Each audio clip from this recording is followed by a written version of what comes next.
Assalamualaikum warahmatullahi wabarakatuh. Saya Sebrina Giska Pratama dari kelas 10 IPS 3 ingin menerangkan mata pelajaran biologi tentang keanekaragaman hayati dan ekosistem. Keanekaragaman hayati. Keanekaragaman hayati atau biodiversitas merupakan keanekaragaman organisme yang menunjukkan keseluruhan atau totalitas variasi gen, jenis, dan ekosistem pada suatu daerah. Ada dua faktor yang memengaruhi keanekaragaman hayati, yaitu 1. Faktor keturunan terjadi akibat proses perkawinan dua individu makhluk hidup sejenis yang kemudian menghasilkan keturunan. 2. Faktor lingkungan yang mengakibatkan munculnya perbedaan dan sifat makhluk hidup saat beradaptasi pada habitatnya.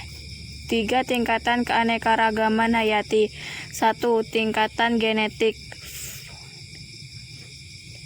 Vanasi ciri dan sifat organisme sejenis yang disebabkan oleh adanya perubahan suasana matahari genetik di dalam tubuh masing-masing individu makhluk hidup. 2. Keanekaragaman hayati jenis spesies. Perbedaan ciri, morfologi, anatomi, dan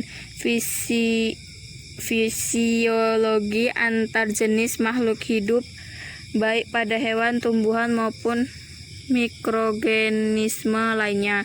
3. Tingkatan ekosistem. Hubungan timbul balik antara komponen biotik dan abiotik pada suatu daerah. Ekosistem. Ekosistem adalah suatu sistem ekologi yang terbentuk oleh sistem timbal balik tak terpisahkan antara makhluk hidup dengan lingkungan. Komponen pembentuk ekosistem. 1. Komponen biotik makhluk hidup atau organisme.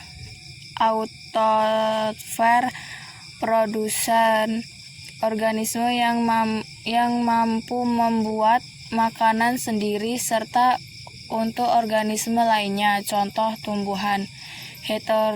Heterotrof, konsumen organisme yang memanfaatkan bahan-bahan organik yang disediakan oleh organisme lain sebagai makanan, contoh manusia dan hewan.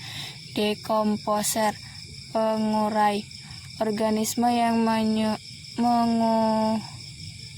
menguraikan sisa-sisa makhluk hidup yang telah mati, contoh jamur, bakteri, dan cacing. 2. Komponen abiotik, bukan makhluk hidup atau organisme. Cahaya matahari, energi utama untuk membuat serta bermanfaat bagi makhluk hidup lain. Air, kebutuhan penting makhluk hidup serta memengaruhi distribusi organisme.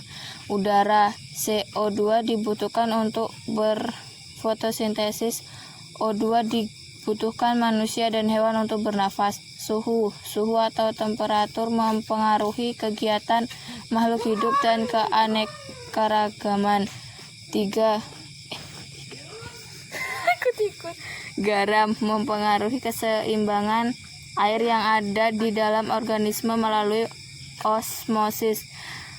Tanah mempengaruhi keseimbangan air yang ada di dalam organisme melalui osmosis.